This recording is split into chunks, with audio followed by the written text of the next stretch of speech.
mbokki Gambia ñu ngi leen nuyu nuyób jàmm nuyób yërmande nuyób barke yi nuyoo faxe ko fii ci AG radio ak seeni mbokka Saliu Njaay ñoomati mbégte gu mag dellu suwaat fii di waxtaan ak yéen bési tey bi daldi tolloog bésub lundi ñaar fukki fan ak juróom benn ci weerub Mai atum 2025 gan gi tey du kenn kudut Mr. Saul Jawara mi ngeen xam waxtaani tey bi ñu ngi gestu waxtaan gi nga xam ne moo nekk diggante Iran ak Amerika jamono yile passé tàmbali woon neen di waxtaan from time to time liñ jublu ci waxtaan mooy pour seen ndax dinañ mun a d'accord pour reach a nuclear deal waxtaan gi na mu ngi dem léeg-léeg ñu ne waxtaan gi yomb na léeg-léeg ñu ne am nañ ci ay jafe-jafe ba bu yaagut sax Iran supreme leader bi di Sayyid Ali Khamenei génn na daldi wax ne ndegem waxtaan ngaa ngee dem waaye ñoom Iran amun yaakaar ci Donald Trump ndikte Trump nekk na koo xam ne day topp wax lii topp duga si lii tubaat génn si fi mu nekk waxtaan gi fan lay mujjee ndikte Trump wax na ne suñ mënuta d'accord rek lii xew mooy xare ñuy bomante di reyante kenn bëggut loolu am na ñu wax ne lii bu xewee taat wool woo jot na ndax dineen d'accord am déet ndax buñ d'accordul lan mooy xew lii yépp dineen ko gestu ki ñu defal jàngati du kenn ku dut Mr. Saul Jawara bon mbokay duma def lu dut daldi ànd ak yéen rek ñu daldi dem jëli Mr. Saul Jawara Saul maa ngi lay nuyu di la sant di la gërëm di la jox sa wàccuwaay ba mat sek di la yaatalaat fii ci AG radio mais la rek nga daldi nuyu wante suñ déglukat yi balaa ñuy tàmbali waxtaan ji. Assalamu alaikum Alaaji Saliu maa ngi lay nuyu di nuyu déglukat yi ak fu ngeen munti nekk wa salaam. jërëjëf Saul fi mu nekk xawma juróomi yoon Iran ak Amerika ñu ngi waxtaan ci mbiri nuclear deal bi waaye nag dafa mel ni dañ dee am mixed signal léeg-léeg ñu ne affaire yi is going smooth waaye léeg-léeg nga ñëw social media ñu ne affaire yi jaxasoo na ñu ngi see dégg daal lu nekk lan nga ñu su mun a wax Saul. waaw xam nga Alaaji Saliu soo amee an administration a president like Donald Trump nothing is for certain tey mu wax ni ci benn bés bi dina ci génne different versions actually démba mu ngi ñu ko laaj démba ci ngoon laaj nañ ko affaire yi how the talks are going mu ne it is going very well waaye gis nañ ne am na ay jafe-jafe because trust moo nekk problème bi ci négociation bi you know so Iran ñoom luñ bëgga mooy ne eventually any agreement buñ munti am dafa war a jaaree through Congress not ne Donald Trump signature am rek because Donald Trump lu mu def tey ëllëg mun na cee génn so ñoom loolu la ñoo wax so distrust bi nekk seen diggante moo gën a jafeel affaire bi ba pare am na yenn yu America bugga Iran def Iran bugut loolu ñu def ko Iran seen nuclear programme bi ñu ko am over 50 years America ñoom ñu ne na Iran just dismantle the entire thing from start loolu lañ waxoon waaye after Donald Trump smoothing out things mu change a little bit mu ne waaw mu ngeen a am nuclear programme bi waaye li fi naka taati plutonium bu ngeen enrich da ngeen up to a higher grade da ngeen ko jox a third country like Europe la gaa njëkkoon a wax mu jeeji moom mu ñëw ne sax ne naka la taati Russia ñu jàppal leen ko ak yooyu noonu ba eventually su ngeen ko needee at a later date ak yooyu noonu Iran nag ne they are not going to do that ba pare itam gis naa itam ne mu soften his voice a little bit again or lately ne waaw mun nañ leen a bàyyi ngeen enrich uranium waaye not to that high quality high quality uranium nga xam ne boobu nga xam ne dañ ko mën a def ci lifi nakataati dañ ko mën a def ci ammunition lifin ci arms yi ne pour su ko def missile yi nekk yooyu noonu pour ñu mun ko use as weapon ak yooyu noonu pour weaponize ko so because fu mu nekk nii like su dee grade bu mu ngi M90 xëy na fu mu nekk nii Iran ñoom ñu ngi up to 60 so this gap Iran ñoom seen bopp sax génn nañ bu yàggut di wax sax ne ñoom suñ bëggoon a am uranium pour for like war or pour def ko ci arms ak yooyu ñoom they have already mastered the technology they said ñoom suñ ko bëggoon a def nañ ko doon mën a def within weeks lañ wax sax so Alhaji Saleh ci foofu lañ toll fu mu nekk nii. Sol ma bëgg a xam rek negotiation si su fekkee ne dafa am kenn si ñoom kuy negotiate from a point of weakness kan la si ñoom are they both negotiating from weakness or is one of them negotiating from weakness am déet lan moo si sa gis-gis. Well, suma gis-gis mooy ne Iran is negotiating from a weakness because soo xalaatee Alhaji Saleh Iran yàgga nañ koo sanction seen économie bi taxu koo mel noonu fu mu nekk nii Iran comme Gambia la seen électricité bi courant bi mu ngi kumuj kamaj lampa yaa ngi taa di fay ba pare gis nga ne fu mu nekk nii the only strong group bu gaay desee boo xam ne bii jox nañ leen full support actually mooy Houthi si ñoo xam ne ñii they are still standing strong like gis nga ne Hamas ñoom ñu ngi busy they are on the ñoom ñu ngi busy pour defense seen boppa gis Hezbollah gis nañ naka lañ wigee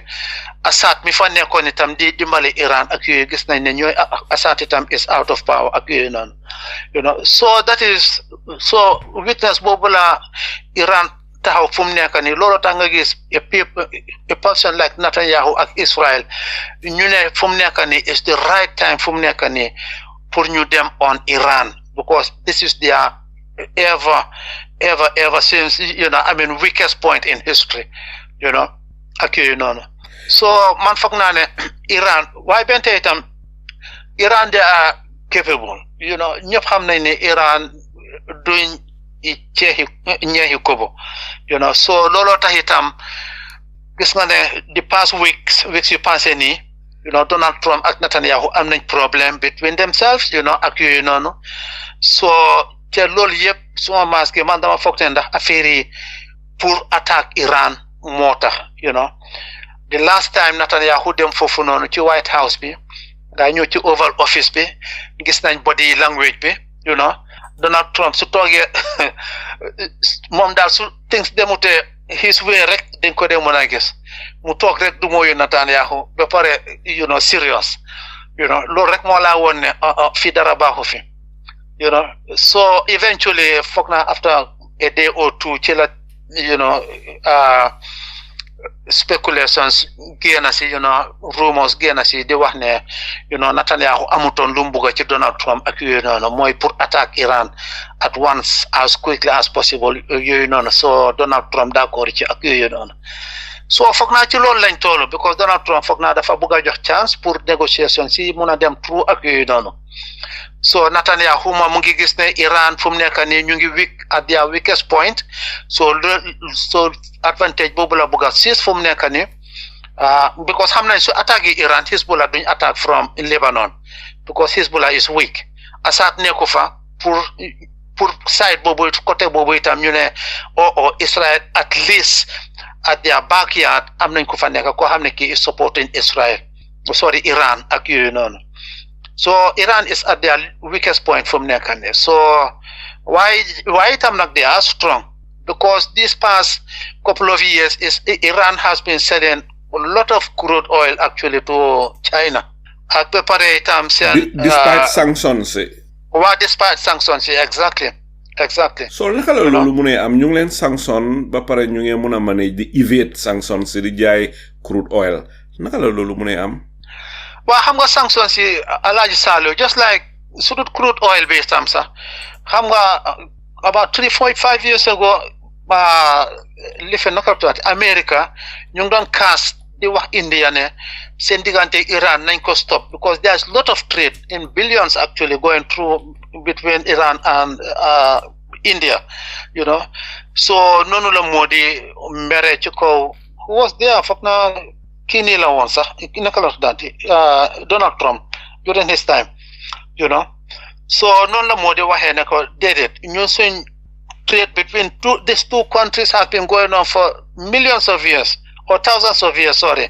So yan ngeen ama ñoom problème ñun du tax ñun ñu stop trade buñ yàgga di def ak between these two people, Why the thing is, Alhaji Saleh sanction bi nga wax ne between China and China and Iran buy dem obviously duñ mun a use dollar bi waaye dinañ mun a use yuan bi dinañ mun a use Iranian local currency bi ba pare dinañ mun a use itam goods exchange of goods ñu jox ko ñu jox $10 million worth of oil ñu la jox leen $10 million worth of goods, something like that. Mun nañu trade in those terms as well, so loolu moo xew. Why this trade has been going on, and Iran has been going on training with many other countries, like Taliban, in Afghanistan, ak yeneen dëkk yu nekk around, so sanctions won't hurt them that much. Duñ mun a am spare parts like from the West, duñ mun a am technology from the West, but then they can get it from the East and some other countries. Well, Saul, Iran, they have been under sanctions for yàlla rek a xam, I don't know, for decades they have been under sanctions. 70s. Since in the 70s, gis nga. Xam nga boobaa léegi yàgg na de. So why Iran is still surviving? But during this period of time, Iran is able to master drone technology, ballistic missiles technology, even hypersonic missile technology. Ndite, gis nga Hezbollah seen technology, seen weapons yi nga amee woon, Houthis seen weapons yi nga amee, dañ daan dimbale Assad. Naka la ñoo mun a resonate ne Iran is weak despite the fact ne ñu ngi nekk under sanctions, why they are able to develop all these things. But not only that, why Iran wax ne mun nañoo build a missile city every week. How man nag ndax loolu dëggalaam déet. Why naka la su fekkee ne Iran is poor, Iran is weak, why still Iran is able to do all these things? Naka la loolu mun a am? Wow, li la tax Alhaji Saleh because moo tax ñu ne jàng dafa baax, because Iranians are educated. They are one of the most educated people. Foreign gisitam sa send diaspora bitam sa foreign gisitam ñaarel. They are well educated. They are vastly educated actually. Sakatuma sen jigen yi fafitam. Se jigen yi are well educated. Good universities like Alhaji Saleh in Iran, compared to the West. Mota madame fini, madame de def suma masters bi fini ci yene bi fini. Xam naa de ñu dem. So suñu lecturer bi génne Chris génne benn list mu ne ci newspaper bi la ko gis some of the mu ne the list of the best universities in the world is out and this is the list and blah blah waaye nga gis Alhaji Saleh ci list bi yëpp on the best university or top universities here it is like Cambridge, Oxford, Harvard, Princeton, Yale ci West bi daal ci West bi laa la wax waaw waaye amul dara fu loo xam ne li jógee na ci Middle East bi benn university boo xam ne bi jógee na ci Asia xëj na sax boo cay gën a lifin sax mooy from Japan ak yooyu noonu Tokyo University ma ne waaw. Africa nag am na African University. dara African University dem ci liste boobu soo léegi noonu laa ne Chris man I don't believe in this stress. ñëpp xool ma xam nga man moo tax Alhaji Saleh man su gerte gi jaaree nii man ne la laa dee jaaree because I use critical thinking all the time so léegi ma ne Chris ne ma lu tax ma ne ko well because ma ne ko list bi number one sax list bi ña na ko defar mu ne ma that's a good question ma ne ko number two ma ne ko xam nañ ne Indians yi Iranians yi ak some other people from other ma ne ko even China nga dem ñaata tens of thousands of university fa nekk China gis nga seen education system bi Alhaji Saleh it is so it is so hard to compete ñoon life and death lañ dee def ci seen education system bi Alhaji Saleh nga ñëw ci places like India Alhaji Saleh gis nga seen India C grade si ak D grade si ñoo dee ñoo fii nii maasi Harvard fii nii di fa nekk A grade si kenn du la ñemee laal sax ma ne ko but these people are not even whatever that's true ma ne ko but these people these universities and colleges from India like Iran and all those ma ne ko they are not even in this list whatever that's true whatever I mean so loolu la jànga is very important China sax naka lañ toonee around seen economy bi seen economy bi and seen standard of living and everything it is because of education Singapore the same thing pour ñu turn around seen dëkk bi amuñu natural resources nothing bu America ñëwee ne li tax pour ñu jox leen xaalis pour ñuy mën di repair seen fleet si foofu noonu ci Singapore ci seen harbor si yooyu noonu ñu jox leen xaalis mu ne non ñun bëgguñ xaalis lan ngeen bëgga education jox leen ñu scholarship su ko defee ngeen yónnee su ñu scholarship ñu jàng ak yooyu noonu so America defal leen loolu noonu ak yooyu noonu in exchange to the money they were supposed to give them so gaa yi yónnee ñu dem def seen masters ñu doctorates ak yooyu noonu waaye seeta buñ dellu seen naka lañ toonee around Singapore within a short time so maa ngi dégg many politicians in Africa particularly in Gambia some of these politicians di wax ne waaw jànga nii jànga ne la di billitul jànga waaye xëj na ñàkk a xam la rek itam waaye jànga is very important Alhaji Saleh is very very very very important definitely so Saul ma bëgg a xam rek nuclear toxin yi am na ñuy wax ne fi ñoo mujjee rek mooy si JCP agreement bi nga xam ne moo fa nekkoon jamono Obama am na ñuy wax loolu am na ñuy wax ne foofu rek la gaay di mujjee lan mooy si sa gis-gis waaye JCPOA agreement bi obviously xam nga yeneen 5 countries itam ñoo ci bokkoon apart from America so loolu bu mu xewee time Obama la woon loolu bu mu xewee te Alhaji Saleh toog nañ ay ati di work on it so ba mu jeejee ñu came to an agreement Donald Trump ñëw rek sànni ko under the bus mu ne this is a joke xam nga I mean it's just a joke I mean this 5 other countries ñoo ci bokk like Germany UK fii ni France foog na ñeneen naka taati Russia America so dëkk yooyu ci bokk actually waaye di nga gis ne yeneen dëkk yi ñoom bente ñu ngi xam nga ne agreement bi bente mu ngi intact even though ne America génn nañ si sax kii ni Trump moo leen ci génne woon waaye bente yeneen lifin bi agreement bi bente is intact so di nga gis ne a similar thing because just like Trump bu mu ñëwee agreement ni NAFTA bi woon mu génnee ko mu ne agreement boobu noonu between America Mexico ak Canada xam nga dañ amoon NAFTA in the 90s ak yooyu noonu so Donald Trump ñëw génnee boobu noonu sànni ko mu ne boobu baaxut this is the worst deal ak yooyu noonu moom he is going to bring in the best deal Donald Trump ñëw isi bu mu isi it didn't make any difference it was exactly the same waaye xanaa lu mu ko tuddee boppam rek that this was done by Trump ba pare def ci signature that's the only difference waaye seetal that was during his first term second term bi mu ñëwati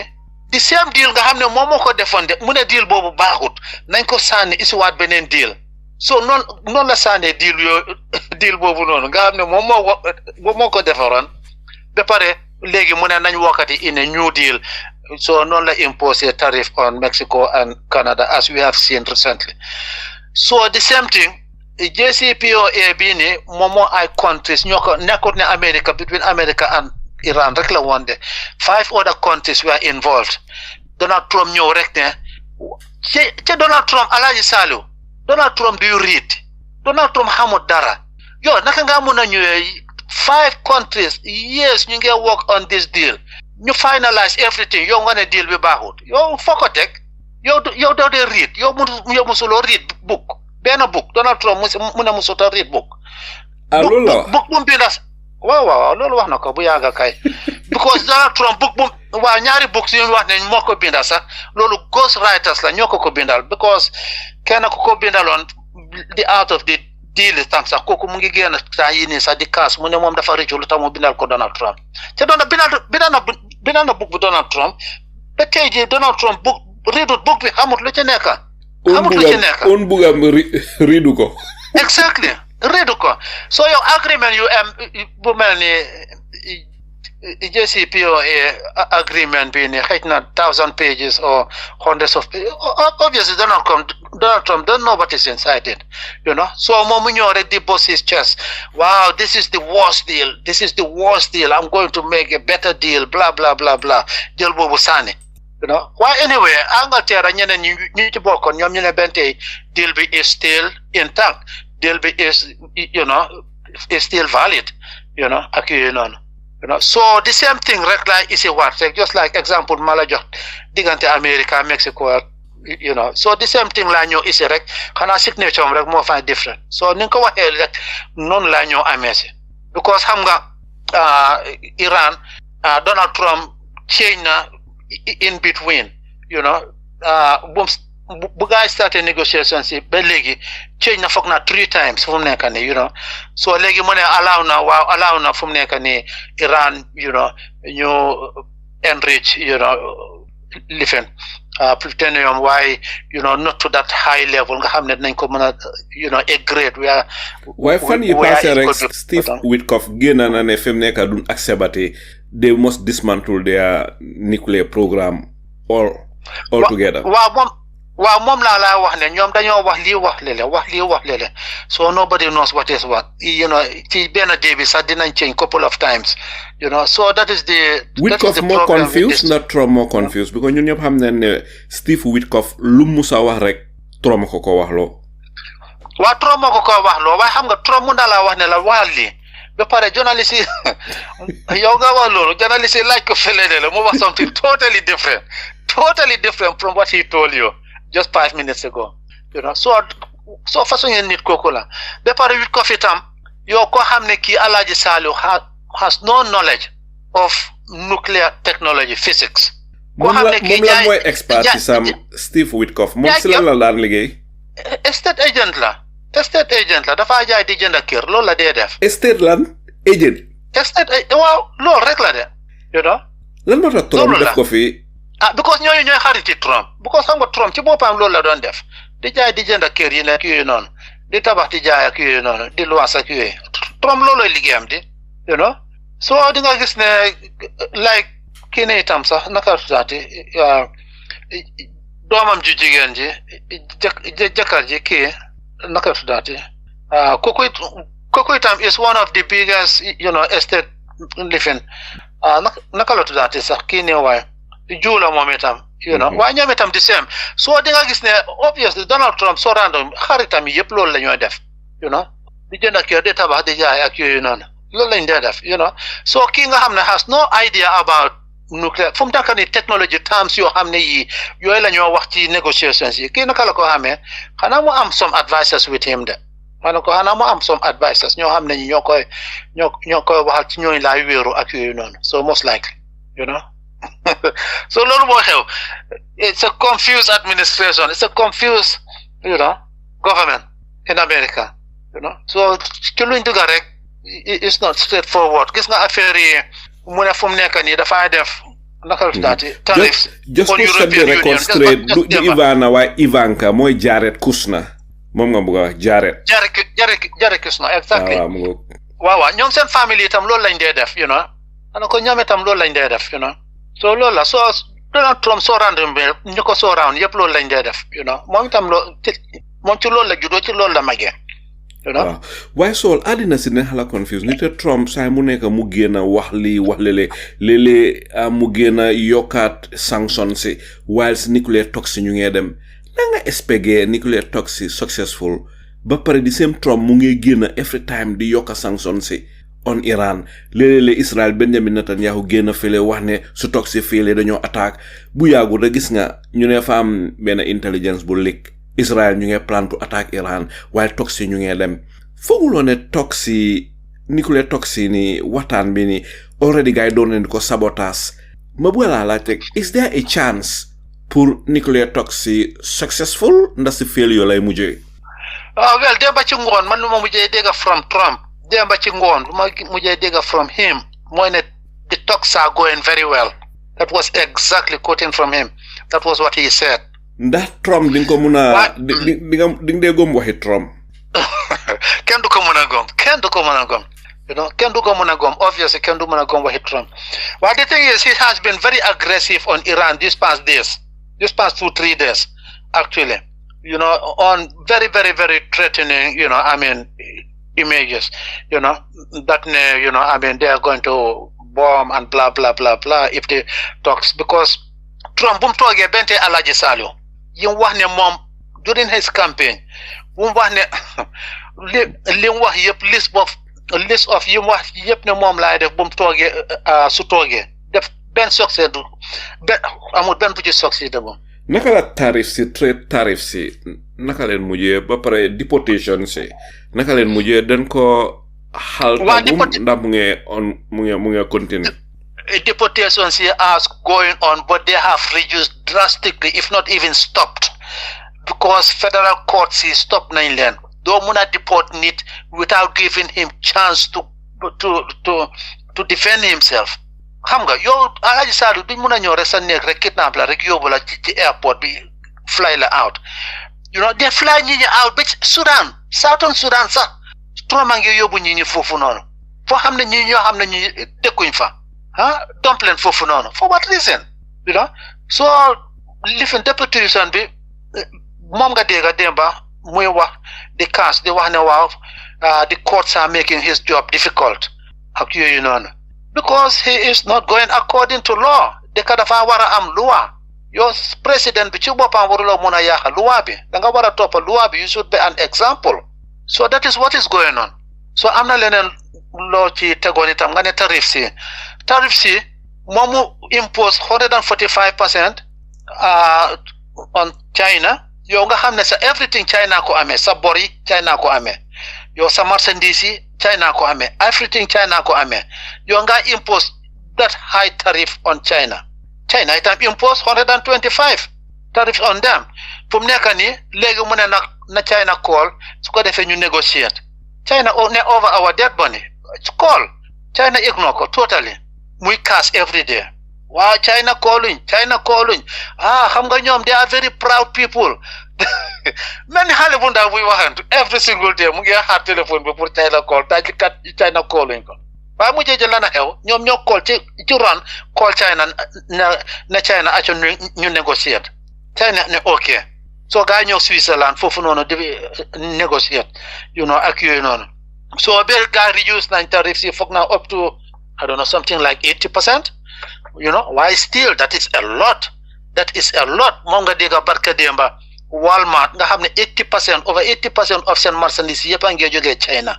ñu ne no 80% is still too much ñun suñ bagage yi kon fuñ jaar ñu égal ko da nga dégg muy kaas di mbere China lifin Walmart ak yooyu noonu moom moo Jeff Bezos of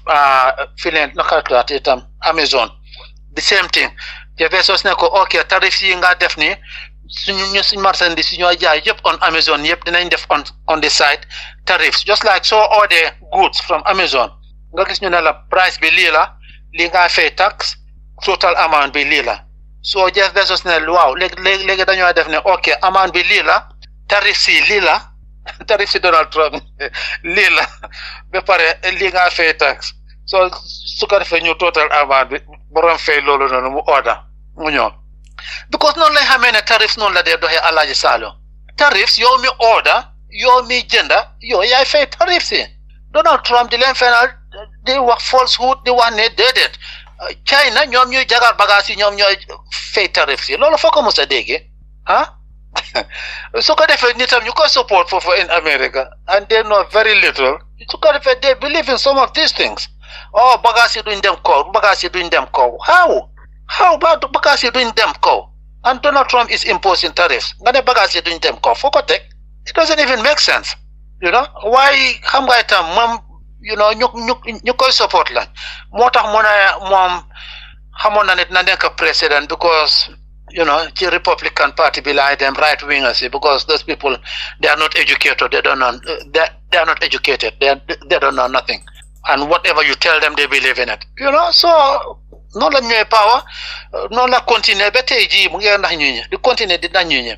Donald Trump su expert yi ne lii Donald Trump génn ne non bu leen déglu gars yi déglu Donald Trump ma ne ok tey la moom so loolu moo xew tariffs yi daal they are around 80% and in people in America ba dee like Tim Cook of iPhone ñoom ñu ne su continuer nii iPhone is going to cost over $3,000 sorry dollars $3,000 and so forth and so forth. So discussions are in progress, still going on. You said fu ñoo mujjee. Waaw Saul tey si londi ji Reuters mu ngi am loon report ñu ngi report ne Masoud Pezeshkian Iranian president bi wax na ne su fekkee ne nuclear talks fail na Iran would still be able to survive. Waaye despite li nga xam ne moom la Pezeshkian wax Donald Trump wax na ne the talks are good. So man mënuma understand na foog nga ne li Pezeshkian wax lu mun a am la su talks fail na foog nga ne Iran dina mun a survive. Wow, because Iran yàgg nañoo survive Alhaji Sallow ba pare Iran they have hundreds according to moom sax li mu wax sax mooy ne Iran they have hundreds of other means actually of in case talks suñ fail. Obviously Iran they are ready. I mean Alhaji Sallow ko xam ne kii yàgg na di survive yàgg na di hustle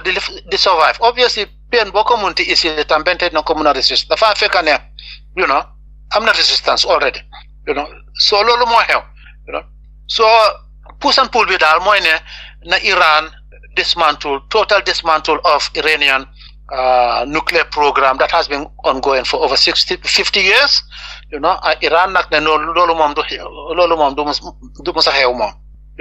and they stand their solid ground actually. Yaa ngi am a state like Israel am nañ nuclear weapons am nañ nuclear warheads waaye kenn du ko wax kenn du ko laal kenn du ko inspect kenn du ko wax so I mean it's just ridiculous. Israeli nuclear weapons dinañ si ñëw si kanamee tuuti Sol dafa am loo xam ne tamit Associated Press bi ñu ngi ko report ñu ne Trump wax na ne in the next 2 days there could be a big announcement xam nga nag Trump waxam dafa naxaree gom ban big announcement nga foog ne moom la Trump di mun a def in the next 2 days waxu ne dina ko def de waaye mu ne it could come in the next 2 days mu ngi ko wax démb si dimanche ji. Well mun naa man yaakaar naa suspect ne affaire Palestine la pour lifin naka taate pour non bi mu ngi ko miin si Iranian nuclear talks Iran US nuclear talks waaw okay well talks ñu ngi ongoing waaye xam nga yow doo mën a predict ne talks finally lii la ñoo agree on moom su dee wax na loolu kon then which means ne moom he already know what he was the answers that he's going to get from the talks ak yooyu noonu no yëfi Palestine bi ma doon xalaat kay mooy ne xam nga mu ngi demoon ci Arab countries yi recently tribam bi ci Arab countries yi ci dem na Qatar xam nga Qatar ñoom ñu ngi support Hamas ak yooyu noonu soo ci foofu lañ ko mayee sax plane boobu noonu plane bu ees boobu Trump dina jël plane bi ni te naxari na ñeena ñu ne li famille di bribe Alhaji Sallow America anything goes America kay anyway Trump dina jël plane boobu noonu because moom loolu la wax mu ne non plane bi sax pour lifin bi la pour suma administration bi la waaye suma paree waaye su paree moom si go out of power su wàccee daf koy transfer to his library because xam nga dañ dee am presidential library every president so ba pare xam nga moom amut any order like life naka organisation charity organisation yi léegi yooyu noonu so moom eventually lu moo ñoo am si rek mooy this presidential library so mu ne foofu la koy ñëw transfer si which means it is still for him so anything goes so obviously ba pare ab toog na fa ay days foog na almost 2 or 3 days foofu noonu Qatar te Qatar very strong supporter of Hamas lañ so obviously they must have some kind of influence. ñeneen de fond Al Jazeera Qatar la. waaw Qatar foofu la Al Jazeera nekk itam so loolu la moom sax moom bu fa demee mu ne he was impressed dëkk bi naka la mel like these buildings ak di wax kërëmbeele rek I mean it's just ridiculous. waaye nag Saul tribam bi in the Gulf and Saudi Arabia am nañu ko gisee ne arab si dañ jël trillions of dollars dal di ko sangee Donald Trump whilst the rest of the Muslim world ba pare gis nga Gaza gis nga di Muslim world dëkk jullit ñi nga xam ne ñoo nekk Africa Asia dëkk yu bari ñu ngi struggle while Saudi Arabia ak Qatar jël alal ju bari jooju jox ko Donald Trump mi nga xam ne already millionnaire la am na xaalis ba pare lan mooy sa gis-gis si alal ju bari ji suñ mbokki naar yi dal di sangee Donald Trump dal di ko jox. waaw lu xew mooy ne xam nga Donald Trump xam nga ñaari yëf moo am Alaaji Saliou Arab countries yi investment buñ def in America mooy signature bu Donald Trump def sign ak ñoom pour technology transfer ak some projects very very very very heavy projects ak yooyu noonu loolu is over $2 trillion boobu is totally different because doomi Donald Trump yi ak Donald Trump company bi ñoom itam xam nga ñu ngi ci toppoon ñoom itam they were Alaaji Saliou secretly they were having meetings with these Arabs. So ñooñu nag waaw so ñooñu nag ñaata lañ accumulate foofu noonu ñaata lañ am kenn xamut boobu moom kenn xamut waaye investment bu Arabs yi def actually ak Donald Trump ak with America the state of America or the country of America actually is over $2 trillion of investment ak yooyu noonu and loolu it helps American economy just like ni nga ko waxee nii rek instead of yow nga invest ko elsewhere nga xam ne na mun a create jobs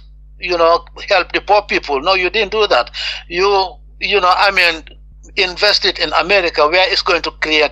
jobs and help the American economy and all that stuff so that is the hypocrisy of some of these people actually man duma ko de mën a understand sax while Gaza why moom laa la wax Alaaji Saliou ci ron daal yëfi Gaza ak Palestine daal man am naa ci hope bente ne something will turn around something will change surprisingly. na foog nga ne Donald Trump dina top recognize Palestine. waaw ba pare soo xalaatee nga gis itam man moom laa suspect ne loolu mooy ñëw dina ñëw whether now or later foog naa daal dina ñëw because soo xalaatee affaire yi pour Israel let in food food convoys pour mu dugga si that came from Donald Trump moo pressurized ne nañ bàyyi aid mu dugga si Netanyahu door a release aid barke Demba. So xam nga tayle passé amoon nañu doon hint ne maybe Trump could recognize Palestine yow si sa gis-gis ndax foog nga ne loolu is on the table foog nga ne Trump at some stage dina def loolu. waaw man loolu laa suspect ba pare xam nga itam soo xalaatee itam digganteem ak Netanyahu neexut so di nga gis ne number one sideline na Netanyahu's worst enemy moom la Donald Trump dem ja Alaaji Saliou embrace mooy kan moo nekk the leader of Syria present leader bi xam nga Saudi moo dox diggante bi ba mu ko mit the president waaw gis naa nataal bi mooy Jolani waaw exactly Abu Jolani Golani exactly xam nga mit na ko waaw mit na ko moo kay moom Mohammed bin Salman moo mediate affaire yi ba gaay nataal moo mediate affaire exactly guy laaj ko mu ne he's an attractive man tough guy exactly an attractive young guy exactly a strong guy waaye lan la xew last week ndax couple of days ago America génnee nañ sanctions on Syria That is a nightmare for Israel. That is a nightmare for Netanyahu. waaye Saul diggante Donald Trump ak Benjamin Netanyahu fona fi mu nekk àddina si yëpp accept nañ ne diggante bi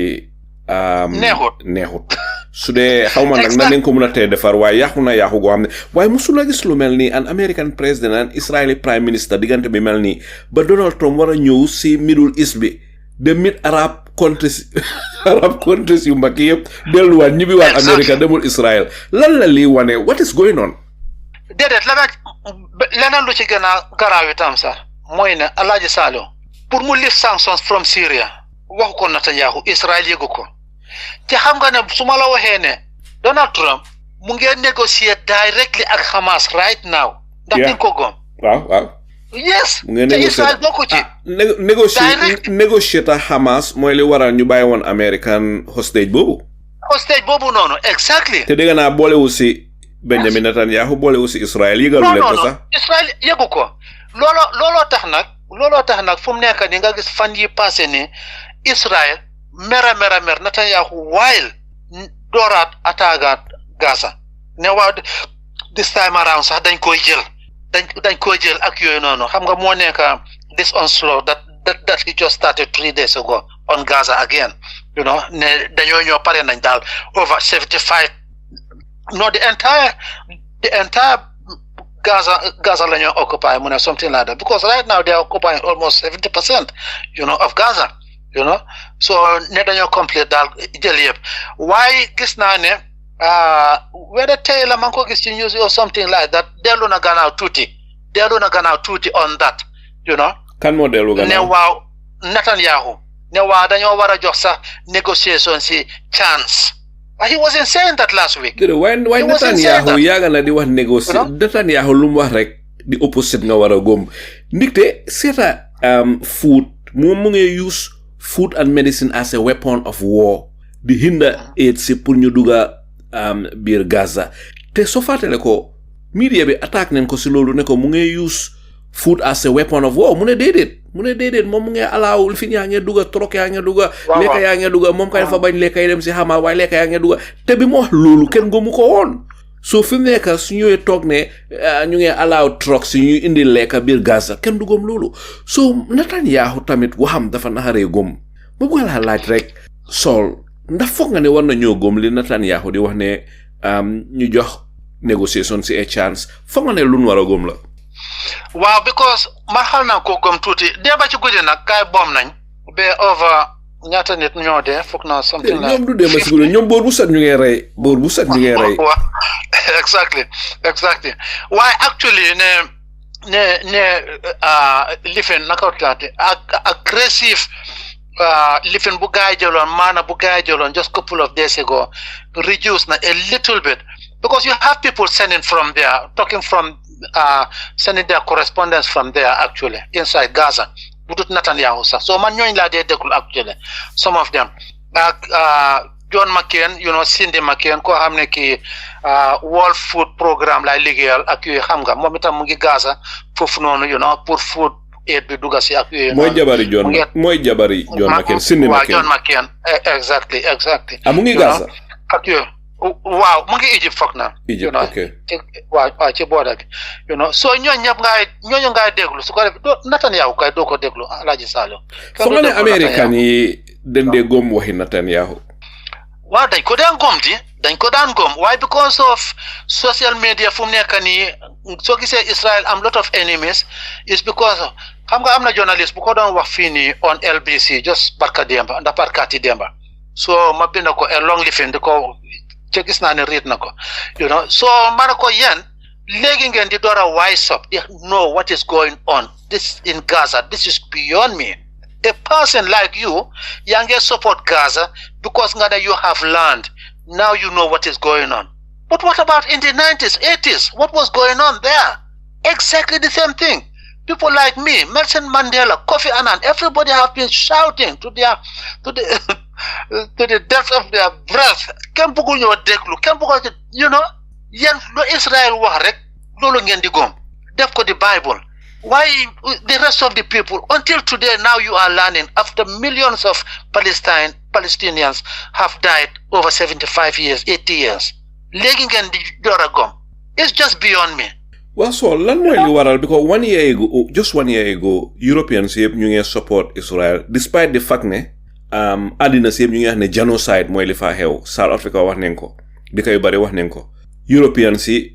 fata seen noppay ne déedéet di word genocide sax bëgguñ koo tudda si seen gémmiñ gi. Why all of a sudden things are changing? The tides are going against Benjamin Netanyahu. European yi ñu ngi wax ne fi mu nekk nii waaw genocide mooy li xew. Israel dafa war a stop dafa war a ubbi border yi su ko defee lekk yi di dugga ba pare gis nga at this moment mu ngi am benn meeting bu mag buy xew Spain Arab world bi ak Europeans ñu ngi meeting Spain pour seet naka la ñu rek pour pressurize Benjamin Netanyahu waaye lan mooy li xew all of a sudden European yi door di ubbi seen bët yi waaye 1 year ago bi leen àddina si di waxal ñu ngi tëj seen bët yi ba pare fata seen noppay lan mooy li xew. waaw li xew ak Alhaji Saliu mooy number one. mooy ne dañ am lot of pressure from the young people, you know. Number one, mooy the young people, you know. I mean, so gis nañ places like UK fii every weekend hundreds of thousands of people go out and demonstrate for Palestine, you know. Ba pare itam gis nañ lots of influential people ñoo xam ne itam génn nañ di wax, you know. Ba pare itam the brutality that Israel is showing Alhaji Saliu ken ku am xoli doomi Adama du mën a gis loolu billaay di ko continue di ko support doo ko mun a time la rek ma ne ko a time la rek waaye obviously every single day nga ko gis as time goes on sa humanity fu mu jaar mu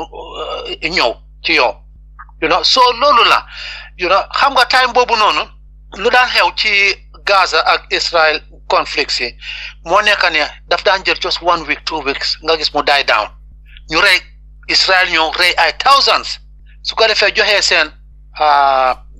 seen voice su ko defee west bi yëpp jàppa voice boobu echo ko nag ne Israel lii they were attacked and this bla bla bla terrorist yi nii dugga da fii génn na fele nii nele Hamas nii nele why this war this time around is totally different. It is in everybody's telephone. It's in everybody's pocket. But apart from that, it takes such a long time. Nyata at la jël fu mu nekk nii, you know. Guy mënuñoo defend Hamas. Mënuñoo defeat Hamas. Every day the war is going on, and who are the people suffering? So you know, I mean, in front of our TV screens, day in day out. Obviously, you know, people will change. Perspectives will change eventually. And that is what you are seeing going on, you know. So lan mooy sa gis-gis ñuy wax ne Benjamin Netanyahu xam na carte si moo play fi mu nekk Trump mu ngi ko dumóoyu waaye loolu mun naa tax Netanyahu dem dal si kaw Iran because su dalee si kaw Iran dinañ feyu bu Iran feyoo America du mun a toog di seetaan Israel fu jaar rek ñëw fi mu nekk dangaa gis ne dafa nekk diggante Iran versus Israel ak America fi mu nekk su loolu xewee rek di nga gis ne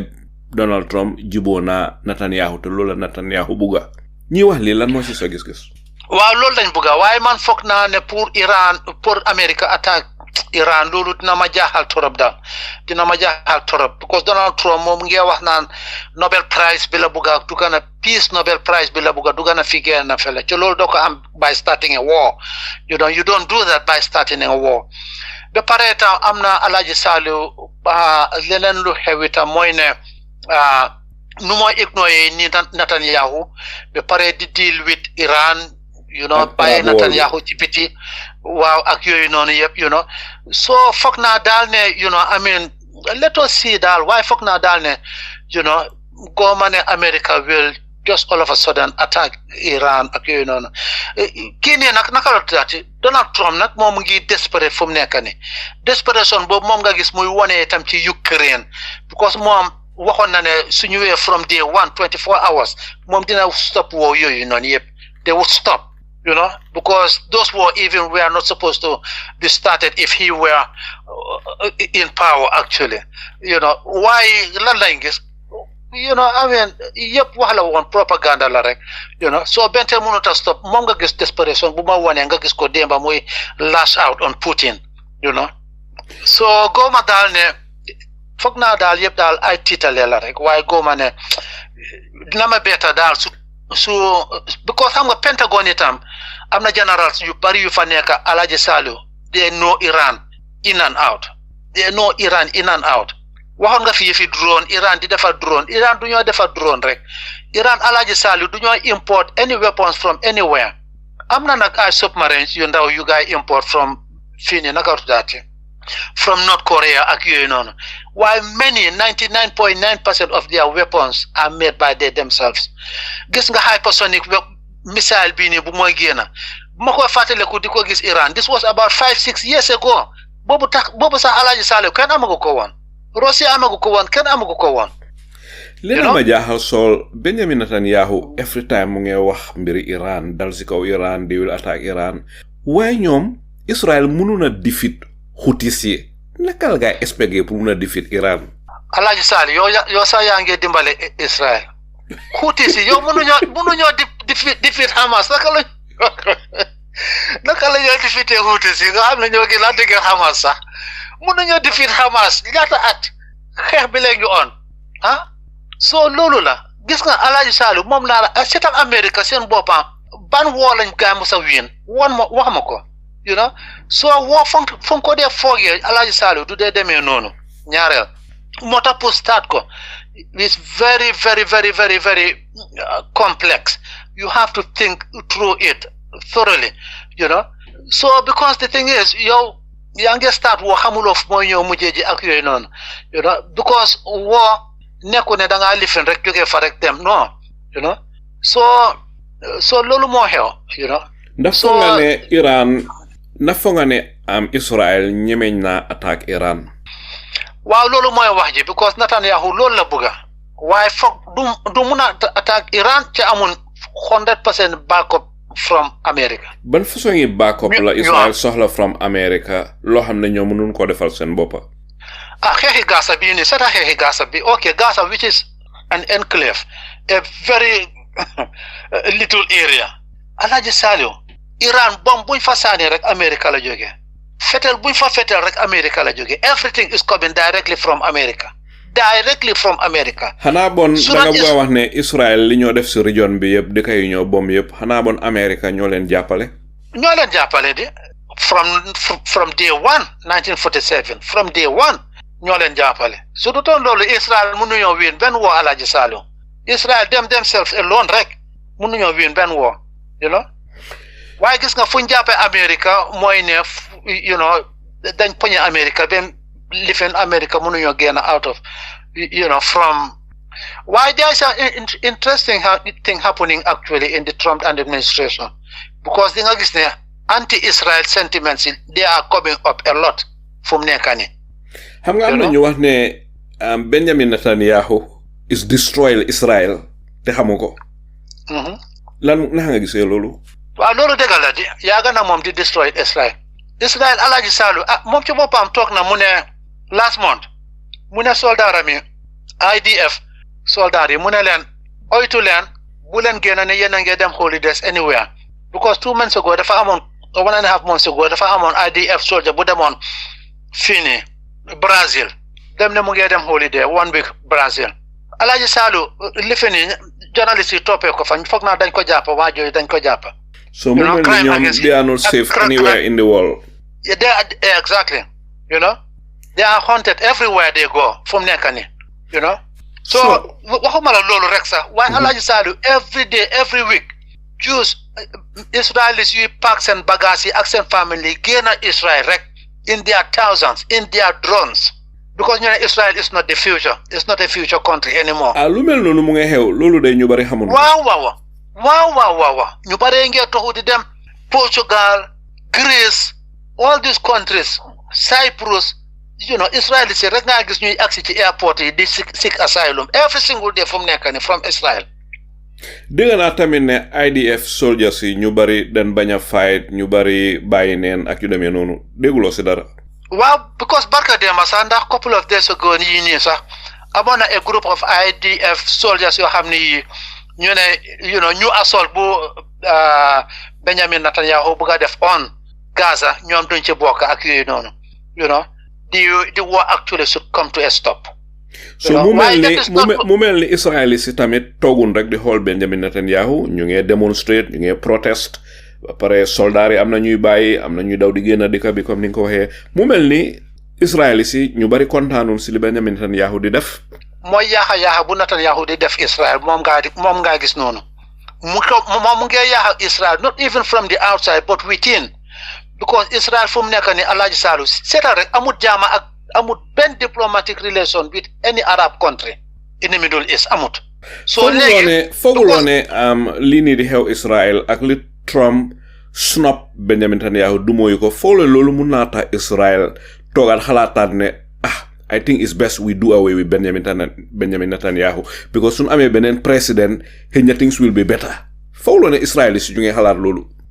waa Israel si ka Alhaji Saleh xalaat nañ loolu moom bu yàgga moom nga gis thousands of people protesting against Netanyahu every single day ba pare corruption charges ami tey su war bi stubborn because the country is in a state of emergency tey su war bi stubborn kooti Netanyahu bi dem next week fu mooy end be jail Netanyahu will be in jail loolu tax bëggut a stop war bi. waaw Sol ma laajte leen Sol Benjamin Netanyahu lim rey si nit si àddina si naka la dee mu ne fu nga ne su tëddee guddi na ne mën a nelaw.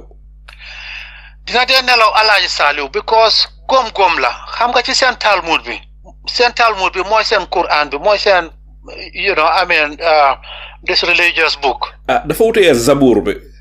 waaw yooyu yëpp ay lifin la waaye Talmud bi mooy the main one actually mooy the main one from Talmud bi nag nga am other different literatures Alhaji Salou xam nga ne ñu ngi fa binda ne juus yi rek ñooy di real nit koo xam ne kii nekkut juu koo xam ne kii nekkut juu ay serious loolu la fa ngay binda mu ngi fa yow koo xam ne kii nekkut juu daal yow xaj nga yow you are pig you are below human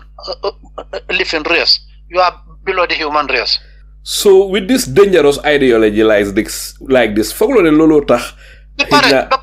ba pare Alhaji Salou mu ngi fay tam ci Talmud bi ne soo reyee ku nekkut Jew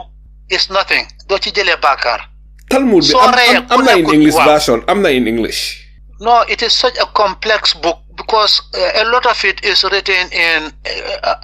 Aramaic. Hebrew. No, not even Hebrew. Why Aramaic? Xam nga Aramaic language. Why dina war a am in English de pour xëy na ko bëgg a read. Waa xëy na du ñàkk in English du ñàkk waaye it is so huge because over 1,800 years lañ nekk di binda ba pare ba tey jii ñoom dañ ci dee binda di am commentators ak yooyu noonu yu comment on te yooyu yëpp itam they are all important they are all part of it. So ñoom Benjamin Netanyahu ak ñi ko wóor den gom loolu ne boo reyee non ju loolu du dara foog ne noonu la ngay dee xalaate. loolu la gaay de ma ne ko loolu la gaay ba pare Alhaji Salou mu ngi fay tam ne soo ciitee ku nekkut Jew it's not a problem doo ci am bàkkaar. soo la ne soo ciitee ku nekkut. soo tapalee ku nekkut Jew. waaw tapale waaw exactement benn bàkkaar amu ci ba pare ñu ngi laa war itam ne waruloo toog ak lekka ak ku nekkut Jew ak yooyu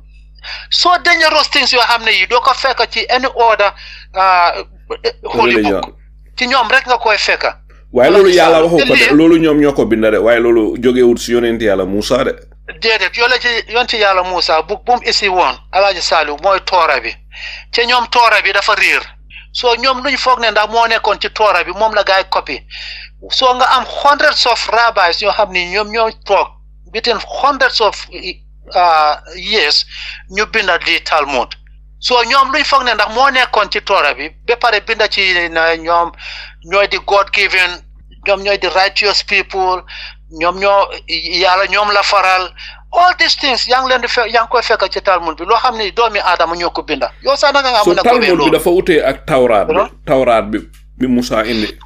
yonent yàlla Musa waaw waaye xam exactly mooy 10 commandments yeeg yooyu noonu xam nga boobu dafa riir because xam nga juus yi bu leen yàlla xalegee mooy ne dinañ nekk rek di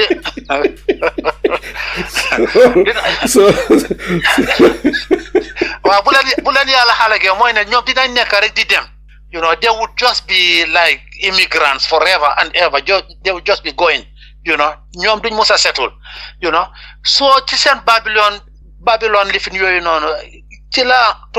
real tooraat bi ci la réeree ñoom xamuñ fa fan la nekk. waa Saul yahud yi lan leen def ba yàlla xalagool leen comme ni nga ko waxee. waa luñ def rek actually mooy ne Alaaji Saliou yonent bu ñoom dañ teel a eew dañ teel a muus xam nga soo yàlla yónnee soo xalaatee suñ maam Ibrahim soo juusi ci ñoom la ci moom lañ faaxee ko moom doomam yi ak setam yi soo juusi ci moom lañ faaxee ko soo mu am beneen doomitam Ismaël sëriñ yi faaxee ko ci Ismaël soo Jacob juusi ci kooku lañ faaxee ko you know moo tax nga gis yàlla di wax ci alxuraan bi ne suñ maam seen maam Ibrahim nekkutoon chrétien nekkutoon Jew moom muslim la woon because moom dafa gëmoon benn yàlla you know so Jews yi actually Moses sax nekkutoon Jew you know so Judaism it came very very very recently Alaaji Saliou ñoom ñoo toog rek organise seen boppa di coller seen boppa Jews ak yooyu noonu so loolu moo xew dañ réer totally dañ réer so ñoom dañ gëm ne ñoom ñooy di chosen one they were the chosen ones before because ñoom dañ teel a eew so yàlla jox leen nag di responsibility pour ñu génn nag tasaare kaddu yàlla waaye Alaaji Saliou yónent buñ yónnee ci ñoom rek ñu rey ko yónent buñ yónnee ci ñoom rek ñoom ñu rey ko jàmmade kuy rey yónent bu yàlla yónni exactly boobu crime day amul crime bu ko gën a rey bu ko gën a rey exactly so noonu la yàlla mere ci ñoom ne covenants bu ma leen joxoon mooy ne lifi naka daati agreement ma amoon na yéen laay def su the chosen people moo tax nga ko gis ci alquran bi Alaaji Saliou lot of bani Israel all the time ci Quran bi you know ne covenant ma leen joxoon ne you were the chosen people léegi génnee naa ko jox naa ko arab yi and it is in the Bible actually you know in the Old Testament you know ne covenant ma leen joxoon position ma leen joxoon léegi génnee naa ko jox naa ko arab yi mooy descendant si kii ni Ismaël you know so lii moo xew waaye ñoom ñu ngi jàppa fuñ jàppa rek ñoom bind nañ fu mu nekk ni seen own Talmud you know waxam ne bi seen imam seen raba yee ko binda so ñoom loolu lañ gom ci loolu lañ toppa ñoom ñoom ñu ngi jàppa ne ñoom ñooy di chosen ones ak yooyu noonu ma ne ko réer la rek yonti yàlla Isa Jesus gis nga bu mu fa ñëwee itam nga xam ne moom la yàlla wax sax ne moom mooy di Masaya ak yooyu noonu yonente ci yu gën a mag yi ak yooyu bu mu fa ñëwee naka la ko gaay traité gëmuñ ko ñoom ñu ngi gëm ne Masaya bi bente mu ngi war a ñëw ak yooyu noonu so ñoom yahud yi gëmuñ Isa non ñoom gëmuñ Isa ñoom gëmuñ ko ba pare yu bon la ñoo wax ci moom ñoom according to their Talmud sax Alaaji Saliou ñoom according to their Talmud Isa mu ngi safara fu mu nekk ni mu ngi in hell waaye Saul yow fu nekk ni di nga taxaw ci Talmud bi riit ko ñoom loolu lañ gëm ne Isa fu mu nekk nii mu ngi hell ñun nag sëriñ yi ñun gëmuñ loolu ñun nañ gëm ne time bu ko gaay di mbugal ak yooyu noonu ca Bible bi itam loolu la wax itam time bu ko gaay di mbugal mu dem ci Garden of Gethsemane foofu la yonte yàlla Isa dem mu ñaan julli comme ñun nuñ dee julee noonu la doon julee sax bay jooy Alaaji Saliou di jooy ne yàlla bul def li yàlla dimbale ma yàlla save ma from these people bu ma rusloo yàlla dimbale ma noonu la ko yàlla ekkatee yóbbu ko ndeysaan Saul dëgga loolu daw na yaram musuma xam ne seen Talmud bi bind neen si yu mel nii waaye fi mu nekk ñu dal di ñëw rek si nuclear weapons si nekk Israel lan moo tax Israel am nuclear weapons waaye buggu na allow Iran pour ñu am nuclear weapon dafa nga ne loolu lu fair la waaw because lu xew mooy ne xam nga second world war bi in the 40 second world war bi xewoon fii nii bañ exterminate over 6 million Jews exterminate over 6 million Jews gis nga guilty conscience boobu Alaaji Saliou moo dal tubaab bi ba nga xam ne foo ne judaïsme rek foo ne racisme foo ne anti-Jew rek nga gis nga tiital tubaab bi loolu ba tey jii moo leen jëlee ko moo leen tiital ba tax nga gis a country like America a country like Germany unconditionally ñu ne ñoom dañoo support Israel because of that guilty conscience moo leen dal so bu gaay create xam nga ne Israel ci boppam sax a country for the Jews gaay Argentina la gaay njëkkoon a propose ñu ne Argentina ñu ne non Zionist na ñoom bëgguñ Argentina ñu ne ok Uganda dañ di bëggoon a dem xaaj Uganda half of it su ko defee ñu jox ko Jews yi dëkk fa Uganda in Africa nga wax de Uganda in Africa gaay propose nañ loolu itam so Zionist na ñoom bëgguñ waaye fekkoon na Zionist in the early 19th century ñoom organisation nañ seen boppa for a Jewish state called Israel pour ñu delluwaat back to Israel so léegi during Second World War bi gars yi di lobby amoon na Jews yoo xam ne Alhaji Saliou they were giving Hitler a lot of money loan ba pare Angleterre fi lay tam buñ doon xeex against Hitler imagine na de Jews yi nga xam ne dañ amoon alal ñi nga xam ne dañ amoon alal ñu ngi doon sponsor Angleterre ñu ngi doon sponsor Hitler at the same time ñaar ñi di xeex yoo gaa sponsor kii di sponsor kii imagine na yeah so léegi after bu xeex bi jeexee 1945 Angleterre amel Jews yi ni xaalis bu dul jeex du xaaj sakatuma family bi nii dëkk fii nii waaye ñoom nga xam ne ñoo they own 33% of Israel benn family Jewish family so léegi ñu ne leen ok léegi yéen ñu amel xaalis ñun léegi luñ bëgg rek mooy ngeen dimbale ñu am a Jewish state a country called Israel gox la woon rek yàggoon na foofu noonu actually mu ngi meloon ne tey nga ne Serekunda rek o Dipakunda biir Serekunda o Serekunda biir Gambia xam nga gox la woon rek région la woon Israel yàggoon na fa waaye dañ bëgg a country of their own called Israel loolu was created then 1947 so guilty conscience boobu moo amee tubaab bi ba nga xam ne buñ creaté Israel Balfour governor boo xam ne bi moo amee woon Palestine time boobu noonu because time boobu noonu Palestine was under UK was under Britain just like Gambia no nekkee woon under Britain xam nga ñu daan am governors yooyu noonu foofu xam nga so governor bu nekkoon foofu noonu call Balfour kooku moo bind a declaration imagine Alhaji Saliou benn sentence ne declare na this country to be created a country to be created called Israel mu yóbbu ko ci lifin bi naka daati Security Council bi because ñoom ñoo fa toog obviously ñu pass ko noonu lañ ko passé ñu create waaye buñ koy create itam dañ create pour two countries Palestine side by side with Israel waaye buñ defee loolu ñu create a country called Israel ak Palestine rek Israel ñëw rek toog naka la tubaab yi da ñu jël fetelir yëpp saka bu Angleterre doon withdraw seen forces yi from there they gave all their weapons to the Israelis so Israelis itam lan lañ def ñoom itam ñu ne dañoo yokk Israel door di génnee Palestinians si out of their homes loolu ba tey ji loolu nga gis muy continuer di xew di leen génnee Gaza sax noonu la xewee ñooñu noonu ñu génne woon seen kër yi pour form Jerusalem form Israel ñooñu ñoo daw ñoo Gaza ñoom nga gis ñu nekk Gaza tey loolu nekk na loo xam ne lu daw yaram la sol daanaka waxtu bi fi mu nekk jaamu nañu am nañ benn 3 minutes waaye ma bëgg laa laaj rek sol diggante Iran ak America ak Israel nuclear toxic mu ngi dem am na ñoo xam ne they are very skeptical man waxtaanaguma kenn koo xam ne wax na ma ne ma am na yaakaar ne things dina okay they will reach a deal waxtaanaguma kenn ku ma wax loolu waaye fi mu nekk mujjanteeli laajte bi ma laa laaj ci programme tey bi mooy ndax foog nga ne there will be a deal between the US and Iran. Well, man foog naa ne Alhaji Saliou there will be a deal. There will be a deal similar to the JCPOA deal we have 1 years back. Foog naa a similar one mooy ñëwaati rek su ko defee ndax Trump mun a am safe face su ko defee mu ne gisuloo work now out a deal with Iran dugga na fi génn na fële so loolu la deal foog mu am waaye man xeex daal gisuma ko daal su fay amee te am America toog rek attaque or America because Israel du mën a attaque Iran without the 100% backing of America loolu moom du mën a am ca gis nañ ne Donald Trump differences am ak Netanyahu mooy affaire yi attaque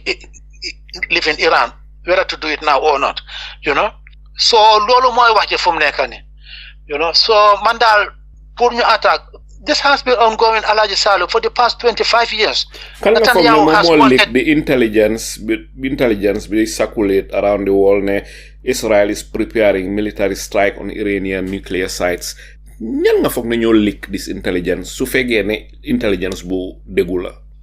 Yeah, well, intelligence boobu Alhaji Saleh because soldat yi ñoom seen bopp su dee ñu ngi lifin capital ñu ngi prepare for it ak yooyu noonu ñoom itam foog ñu gën a wax ak seen xarit yi léegi-léeg nga lifin sax benn journalist ko la sax nga rëccale ko wax ko dara su ko defee affaire yi leakages come from anywhere sorry from everywhere actually so mun naa am ne from Pentagon la liggéey sax xëy na liggéey wut from Israel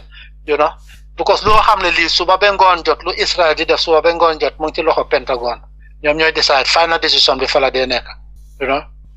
so loolu la waaye daal pour ne xeex dina am daal dina ma bett daal waaye daal man am still keeping it open because Donald Trump just yesterday evening like 24 hours ago mu ngi naan the talks are going very well actually indeed so Iran they are also saying the same thing why they are reluctant actually to dismantle their program so that is where the contention is right now. Alhaji Saleh. Okay. Saul Jawara ñu ngi lay gërëm di la santa si sa waxtu di la gërëmati di la santa bu baax a baax si lépp loo xam ne waxtaanee nga ko fi jàngat yi nga joxe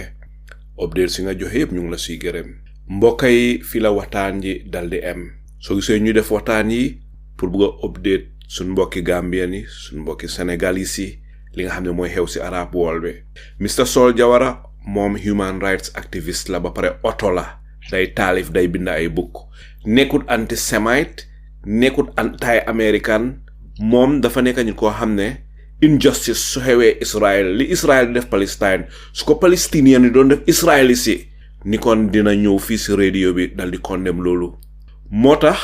human rights activist dëggantaan moom fu injustice nekk rek ñay def injustice yooya du leen support victimes si ñoom la ñoo support te noonu la war a demee soo fekkee kay ponkal boo xam ne mu uppa doole fuuf xale bu am juróomi at teeko di ko dóor